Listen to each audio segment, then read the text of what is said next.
with God. It's being honest, knowing that we don't have all the answers. That's one of the things that people struggle with a lot with churches, is that feeling of, oh, Christians, they think they know it all. They have all the answers. They don't want to hear me and my ideas. They just shut down any of my questions. But that's not true.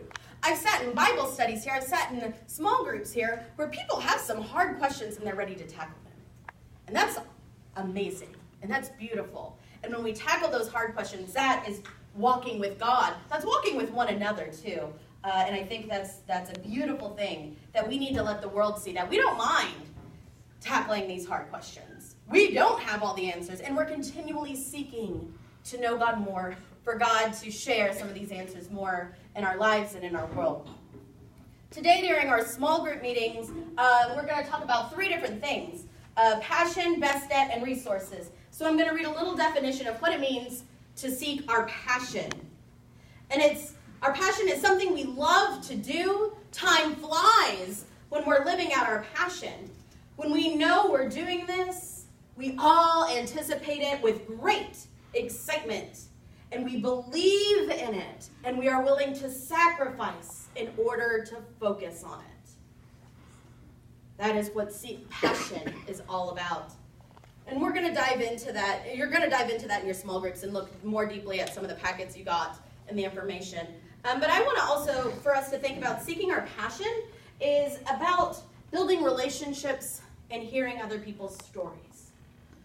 I think I have decided that what I'm going to do for Lent is commit to volunteering once a week for at least 4 hours a week. Doesn't have to be the same organization. It can be something different every week. We'll see what happens. I'm still praying about it and processing it. But it's going to be a sacrifice of my time, of my energy. And one of the things I love most about volunteering, anywhere you volunteer, is getting to know the people, hearing their stories, building up relationships with them. You know, that's something I see over here at our community dinner on Wednesday nights, is people sitting, building relationships, listening to one another, getting to know new people, or people you didn't know so well. I always find it interesting when I see someone sit somewhere different. Last week, Debbie, Joe's sister, joined us for our Wednesday night dinner, and she sat right in the middle of the youth, or the youth sat around her. I'm not really sure how that happened, but I asked her when they had all left, I was like, did they include you? Did they talk to you? And she's like, I was sitting here, and it was just a joy to hear their different conversations that were going on. And it was an exercise in listening, getting to learn someone new, getting to hear their stories. We can do that with passion. It's easy enough. But seeking our passion, finding something we love, and letting time fly as we do it. Then our next thing we look at is, what are we best at? And to be best at means being better than everyone else. These are programs or ministries that we're known for. And our best at allows us to utilize our God-given talents and gifts and apply them in a rich and meaningful way to be and share the good news of Jesus in our community. And ideally, our best at clearly matches the needs of the community and of the neighborhood in which we are located. This kind of goes back to that listening part of our passion. And it's not about us telling the community what the community needs. It's about us listening to the community and what the community needs, and then responding to that and being the best at it. Do I know what our best at is? I'm not sure, because I think that's constantly changing as a neighborhood and a community change. And that's something that I invite us all to pray about, and that's something we'll talk about deeper in our small groups today, and something I invite all of us to continue to pray about. I remember when I was in junior high, and I've told this story a million times, but it always comes back to my heart when I wonder what I'm best at. And when I was in 8th grade and just the poster child for an awkward loner teenager, I wondered, what am I good at? Not even what am I best at. What am I good at? What are my God-given gifts? What can I do? I was in band, but I wasn't very good. Still to this day can't sing. I can be crafty, but not an artist. And of course, when you're in junior high, you expect your best at needs to be something amazing and something people can see and experience. I was like, what am I best at? Anyway, I prayed about this a lot and wondered about this a lot. And finally, when I was sitting there one day on a mission trip, it just hit me.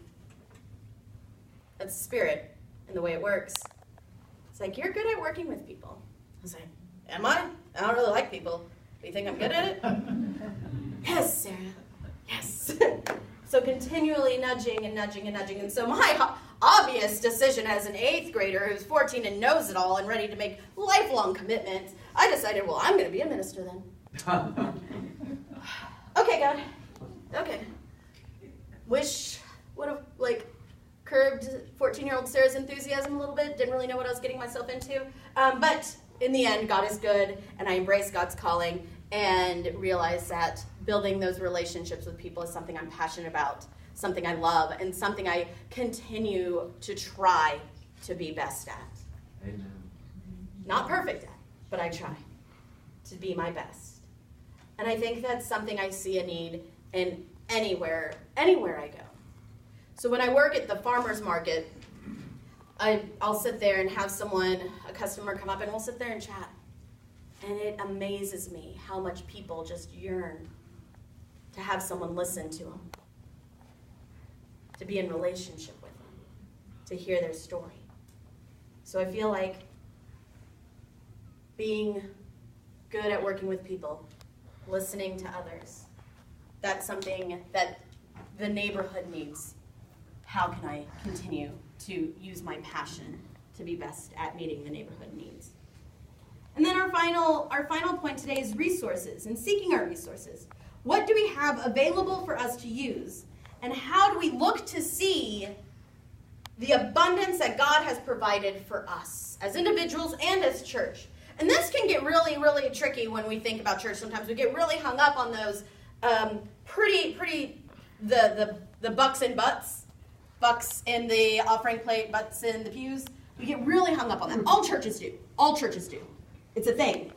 But how do we look past that as resources? How do we realize that our resources are something bigger than that?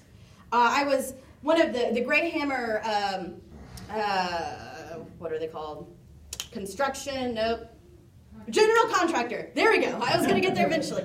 They are amazing people, and when I've kind of shared some of my ideas here and tell them about what we're doing, the next meeting I saw when they were out here talking with our insurance people, they came with ideas. Things that I couldn't even think of because I'm so here all the time. And when you have fresh eyes, man, some cool things can happen. And they're like, you got a lot of land back there. Why don't you do something with it? And I was like, well, what? It's a lot of land. We got to mow it. And they were like, no. Well, yes, but that's not what we're talking about. They started thinking creatively, and they said, why don't you lay down a football field back here? Put down some stripes and some goalposts, or a soccer field. And I was like, yeah, the neighborhood kids play soccer back there all the time. And we have the school, Universal Academy, who has their football team come out in the fall and practice. It's like, oh, that's a good idea. Then we started bouncing ideas off. I was like, oh, we could get some benches out there. We really love benches around here. Or maybe like a trash can and maybe a water fountain. And Jo yesterday, after her workshop, came up and she was like, why don't we get a walking path back there? And we were talking about these different ideas, and she was like, yeah. So when the parents come and watch the kids play soccer or football or whatever, they can walk while they're waiting for their kid to do what they need to do. And it just inspired all of these ideas. These are creative resources we have. Even just using our imagination is a resource. Our excitement for Jesus is a resource.